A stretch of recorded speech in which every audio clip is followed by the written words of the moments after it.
this is a prototype wall, a rib if you will. This is a new form of construction we're integrating our fab lab with to see if we can fabricate these things with our CNC machine, and it goes together like Legos. The class that we're taking is high performance building.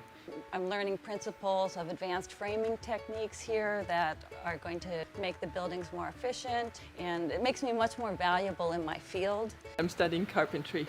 I'm changing careers. I'm going out of the nursing business, and I like working with my hands. I'm almost done. I started last year in the spring semester, and I have 2 classes left for this fall semester. And then I'm done with my AA degree. Just trying to do something a little bit better for myself, career-wise. Started looking into YouTube and stuff like that, and pointed me here to Laney. So I've been 1 year and I've almost finished my credentials. 2 more classes for next semester, and then get to work. I really like being a student here. People here are really friendly, outgoing. We work good in teams. It's fun to work with them.